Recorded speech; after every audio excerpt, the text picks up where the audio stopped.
ಹಾಗೆ ರಾಹುವಿನಿಂದ ನಿಮಗೆ ಮದುವೆ ಯಾರ್ಯಾರಾಗಿಲ್ಲ ಈ ವರ್ಷದಲ್ಲಿ ಮದುವೆ ಯೋಗ ಇದೆ. ಹಾಗೆ ಪಾಲುದಾರಿಕೆಯಲ್ಲಿ ತುಂಬ ಜಾಗೃತೆಯಿಂದ ಇರಬೇಕು. ಯಾರೊಟ್ಟಿಗಾದರೂ ಮಾತಾಡಬೇಕಾದ್ರೆ ತುಂಬ ಕೇರ್ಫುಲ್ ಆಗಿರಿ.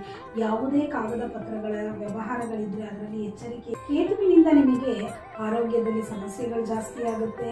ಹಾಗೆ ನಿಮ್ಮ ಜೀವನದಲ್ಲಿ ಆತ್ಮವಿಶ್ವಾಸ ಇರಬೇಕೆ ಹೊರತು ಅತಿಯಾದ ಆತ್ಮವಿಶ್ವಾಸವನ್ನು ಇಟ್ಕೋಬೇಡಿ, ಇದರಿಂದ ತೊಂದರೆಗಳಾಗುತ್ತೆ. ಕೆಲಸಗಳಿರ್ಬೋದು ಅಥವಾ ಅತಿ ಉನ್ನತವಾದ ಶಿಕ್ಷಣಕ್ಕಿರ್ಬೋದು, ಇದೆಲ್ಲದಕ್ಕೂ ಕೂಡ ಸೂರ್ಯಗ್ರಹದ ಆಶೀರ್ವಾದ ಖಂಡಿತವಾಗ್ಲೂ ಇರುತ್ತೆ.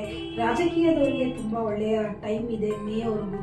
ನೀವು ಕೂಡ ಯಾವುದಾದ್ರೂ ಹೊಸ ಕೆಲಸಗಳು, ಹೊಸ ಪಕ್ಷಗಳನ್ನ ಕಟ್ಟಬೇಕು ಅಂತಿದ್ರೆ ಮೇ ಒಳಗಡೆ ನೀವು ಖಂಡಿತವಾಗ್ಲೂ ಮಾಡ್ಕೋಬೋದು. ಹಾಗೆ ಮಂಗಳ ಗ್ರಹದಿಂದ ನಿಮಗೆ ವಾಹನ ಇರ್ಬೋದು, ಮನೆ ಇರ್ಬೋದು, ಇದರ ಒಂದು ಎಕ್ಸ್ಚೇಂಜ್ ಇರುತ್ತೆ.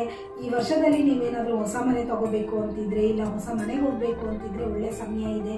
ಹಾಗೆ ವಾಹನವನ್ನು ಏನಾದರೂ ಚೇಂಜ್ ಮಾಡಿ ಹೊಸ ವಾಹನವನ್ನು ತಗೋಬೇಕು ಅಂತಿದ್ರು ಕೂಡ